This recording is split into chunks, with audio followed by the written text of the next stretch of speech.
at this quiet room. Look at this quiet room. We love a quiet house. All right, guys, we'll be back later. Thank you guys for behaving so well.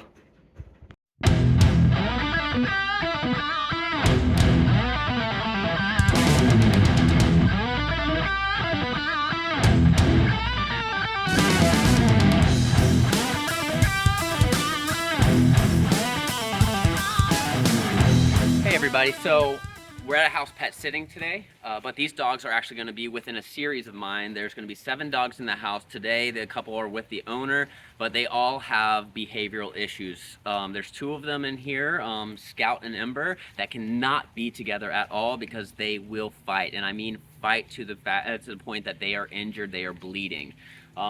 We have another dog in here named Onyx who has a bite history, has also nipped me in the leg, and what I realized real quick is that the dog is resource guarding the house based off of the bite history, how it happened, and how it happened with me.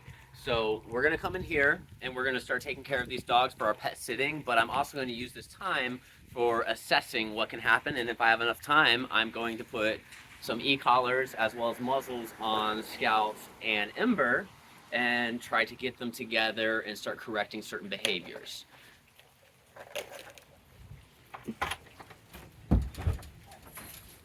Come on. Oh, I know. I see you. Hello.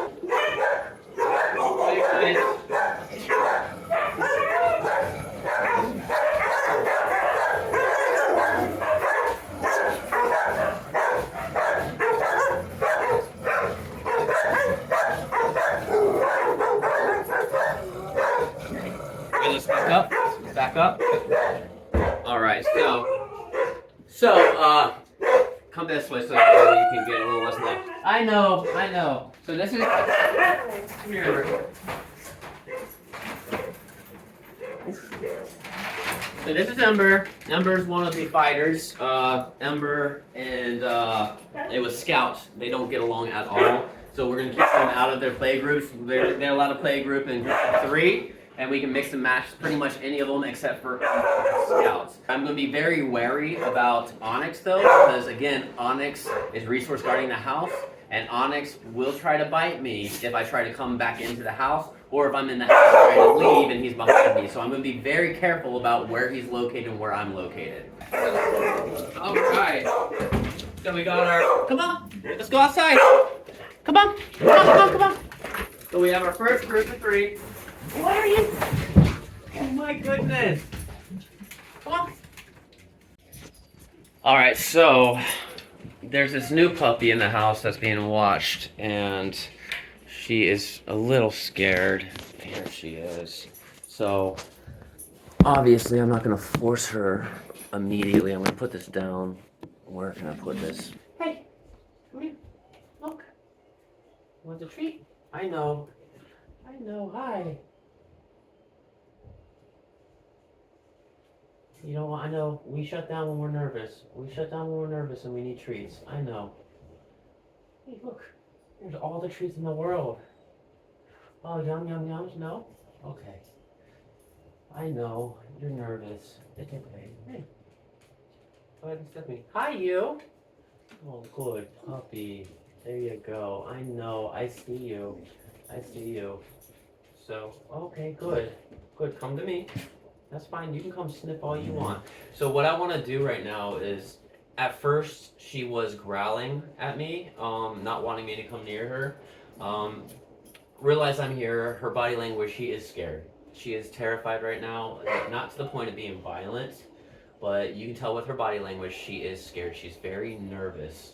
And so I'm just letting her be. I'm being in her space, of course. I am in her space, and it makes her nervous, but she needs to go outside and use the bathroom. I can't let her just sit in a kennel holding in her own urine and possibly getting a UTI, or using the bathroom in there, and then for the next 5 hours before I come back is laying in her own urine or feces. I know. Good, come on. Hi. Hello. So I'm trying to make everything very exciting. You know, this is not a bad thing. Come on. Come on. Oh, I know. It's okay. It's okay. It's okay. It's okay. All right. Come on, up, up, up. Up, up. I know we don't like it. Come on. Come on. Good. Good. Great. So now we're going to go potty. So this one right here is actually doing really good. When we first met, see, this dog is extremely skittish, and that is okay. That is okay. What I did right there was probably not the best idea. Down, come on, Ember, down. So, him coming up to me on his own terms instead of him chasing me around is great. He's growling at me a little bit right now, but he is not being violent. He's not being aggressive. He's nervous. He's nervous, and he doesn't like that. I'm not his mom. He doesn't know me. Ember, down. Good, Ember. So I'm gonna let him come up and sniffy. See, perfect. So when working with a lot of dogs at the same time, it's really important to be paying attention to all the dogs. Ember, down. Good. I know. As I say to a lot of my training handlers or the pet owners, every dog has their own individual personalities, reactivity or fear. All that is extremely complex, and it can stem from millions of different things. So we have to treat every single individual dog differently. The way I treat this pretty boy right here is not going to be the same way that I treat another dog that's showing the exact same behavior, because being able to assess by asking the right questions to the owner, I can kind of figure out what works for the dog, what doesn't, and where does the fear or nervousness, confusion, or anything in between stem from. Ember, come. Good, Ember. Come here. So we got to work on Ember with come and then staying instead of just wandering off. Huskies, though, are very stubborn dogs. Ember, come. Hey. What I just did there is a go get, right? Whenever I'm doing recall, there's a lot of different methods you can use. An easy one is a go get, and it works really well when you have a very long lead. Because a lot of times it's hard to just catch a dog and then bring them where you want. So reeling the dog in, it really works wonders with recall. And then if they start coming on their own, praise is treats. If they don't come on their own, you go get. You still give them some praise for actually getting to you, but they're going to end up figuring out, hey, either I come to you and I don't get anything, or because you have to force me to, or I come to you on my own terms and then I get rewarded. Come on. I don't care. So that husky growl right there. Huskies are reactive in very different ways than most other dogs. Huskies like to talk back. Huskies like to throw temper tantrums and fits. That's actually reactivity for a husky. And a way you can overcome reactivity in a husky is every single day go through some obedience regimen. It can be 5 minutes, 10 minutes, 15, 20 minutes. At home, my husky, I do at least 15 minutes of obedience training every single day, and that has stopped any of that type of reactivity. And I have a very well-behaved husky that doesn't argue with me, doesn't throw temper tantrums when I tell it to do something. Come on. Inside. Inside.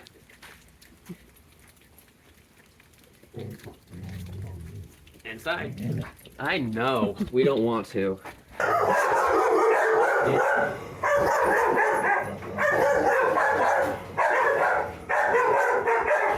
Kylo looked very aggressive. Kylo was down, in kind of like the play bow, but his teeth were showing. He had a low rumble growl. He was barking at me. He looked like he wanted to eat me apart. The thing is, I've met this dog a couple times now. I already know what the dog is going to do, so I felt safe and comfortable opening that. So if you're ever working with dogs, you have to know those dogs. You can't just willy-nilly go and open a crate like that and expect the best. But yeah, So these guys we're just gonna let do their thing for a little bit, and then we're gonna bring out the one that we're more worried about. So, as far as the jumping behavior goes, what we've seen a couple times, that can be very easily fixed. My suggestion to anybody that has a jumping dog, a dog that likes to jump on you, dogs have it planned. They know exactly how to plan their jump out to hit you with their jump. Don't change your gait. Keep walking. Walk into that dog. The dog's gonna be like, whoa! You know, that is a game changer to not change your gait. All right. For safety, what I'm going to do is I would like to let Ember out, but Kim over here is the person holding my camera. You've seen her in numerous videos with me. She helps me out. I'm gonna have you stand behind here because if he decides to come at you because you're in the house, I don't want that. Okay? Mm-hmm. Outside. Outside. Hi. There you go. There you go. His ears are pinned back. He's still. This is how he was last time. He was completely fine with me, right? But his body language says otherwise, right? Outside. You wanna go potty? Come on. Let's go potty. Come on. The thing is, I do not want him to be behind me where my back is turned, because that is both times that he's bitten people was when their backs are turned and he's behind them. It was one of the owner's friends that was coming into this kitchen area from outside, and Onyx right here came in from behind outside and bit the friend in the leg, and they assumed it was because the friend was walking up close behind mom. But then when I came and I went to go check the back door to make sure I can unlock it properly for this pet sitting service, right when I walked to the door and opened the door and put my first foot out, Onyx over here came and just nipped me right in the leg. And that was a very quick aha moment. The dog doesn't care that I'm close to mom. The dog cares that I'm in the house. And so that's why this is really important, that I see this body language, that I know exactly what's going on, because this dog can do damage to me. This dog is not on a muzzle. 1 second. Stay.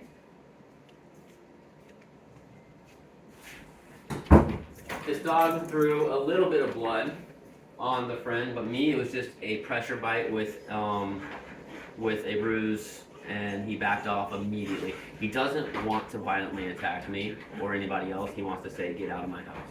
All right, you ready? Come on. Let's go. All right, as far as it goes, what I'm gonna do for my safety right now, because I'm gonna have to walk by this dog, but what I wanna do right now is I'm going to come through here, and I'm gonna open the door from over Ember's kennel. You ready? Go ahead. Go outside. Excuse me. All right. So now that I have that door open, go. You can come this way. Okay, so this is a loop lead. Come here. And as you can see, you're not afraid of loop leads at all. Perfect. All right, but this is also going to allow me to have more control. Come on. Outside. There you go. Good.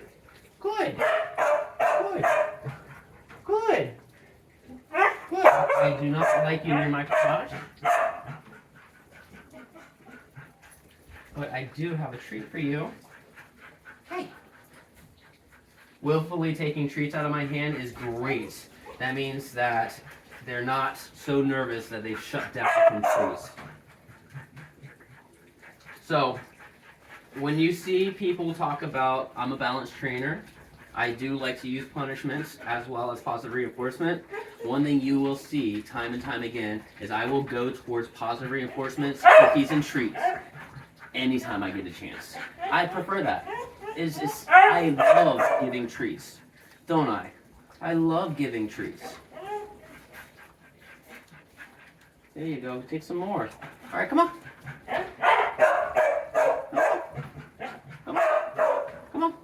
Hey, come on. Want a treat? No. Come here. All right. I'm down at your level. There we go. Good. Good. So if you saw what I did there, I'm controlling the muzzle. When I came down face to face, my neck is very, very important to me. So I'm going to control the muzzle. If my arm gets bit, that's fine. If my throat gets bit, it's not. So, I know. Alright, outside. Come on. Come on, let's go outside. Come on. Come on, outside. There you go. Good. Good. Alright, come on. Come on. Good. Good. That's what I like to see. Good. Good. Come on, potty. Go. So you're more interested in me. Alright? You're more interested in me.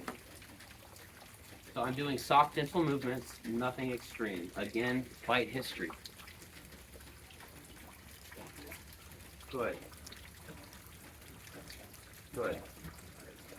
I'm just glad that they're not heavily people aggressive. This is not right. This is not right. You like the resource guard house. You like the resource guard home. Ears not being pinned back is great. Tail being down shows me a little nervousness. I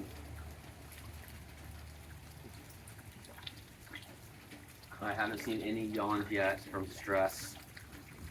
You're inspecting me. Oh, I know. Hi, this is a good sign.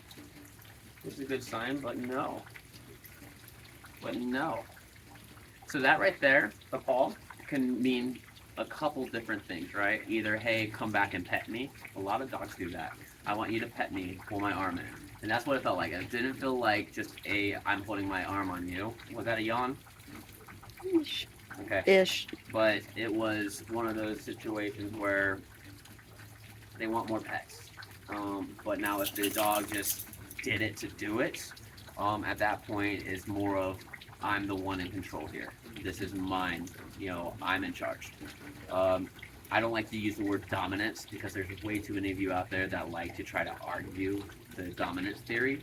But dogs, packs, they do create a pecking order. Whether it's because of dominance, leadership, they do, in general, they do create a pecking order in a lot of group situations. We're going to take Onyx inside, and I am going to try, honestly, to see if I walk first, what's going to happen. Oh, you want more pets? Okay. I don't think anything's going to happen, though, because it looks like Onyx is starting to get used to my presence. Ready going? Okay, well, Onyx wants to go in first. Hi. Hi. Good. Good. Good. Good. Good. Here's some treats. Here's some treats. Yes, that's what you down. Down. Sit. Good, Onyx. Let's go ahead and walk in here. I want to walk Onyx into Ember's room. I want to see how they react. I know Ember's in a crate. Onyx has the freedom. Onyx! Onyx, come here. Yeah, Mom's not around. Good, Onyx. Sit. Sit. Good. Yes. Sit. Good. Come here. This might not be as intense as I had expected, but that makes me extremely happy. We'll find out. This is going to be part of the series, and we'll see what happens. I know that there's also food resource guarding, possibly toy resource guarding, but I know the most severe case is going to be working with these two right here and getting them to be able to get along in a play group rather than fighting each other, and setting those boundaries, creating those corrections to let them know that that's not acceptable, and then also turn it into a positive that when they play nicely, everything's good. Awesome. This is a big difference from when we first came in, midway through, and right now. Every single dog has gotten to meet us, has gotten to work with us just slightly in one way or another, and it looks like they're starting to become more comfortable with us. This is great. One thing I do love about the owner here is although we do have this situation where we have a lot of dogs and we have to keep them separated, you know, for various reasons. Although they can play outside in play groups, whenever work's being done or they're home alone, they have to be in these crates. Crates aren't a bad thing, right? And as you can see, for instance, Kylo went into crate themselves because that's Kylo's safe space. If you properly crate train a dog, it's good. That's their safe space, right? It's like their burrow. What the owner does, what I was getting at that I love, I truly love. First, Onyx over here has no problem with any of these dogs in here. So Onyx can be in view of any of these dogs and that's fine. But since we have a couple dogs that like to bark at each other and play with each other and stuff and then might get too excited between the cages, they put barriers between so that way they can't see each other. If you go to any shelter, any modern shelter, you'll see the same type of setup, but usually with metal or plastic divider. So that way the dogs won't see each other. And it's insane how quiet a lot of these shelters are when you have 20 dogs in a single line because they can't physically see each other. All right, guys. Oh my goodness, no. No. What did you do? How did you do? What the heck? Oh my god. Okay. Gotta make the All right. scale. Ah! Hey! Settle! That. No. No. Good. Good. Good. See? See? There you go. Good. I love the music. Look at this quiet room. Look at this quiet room. We love a quiet house. All right, guys. We'll be back later. Thank you guys for behaving so well.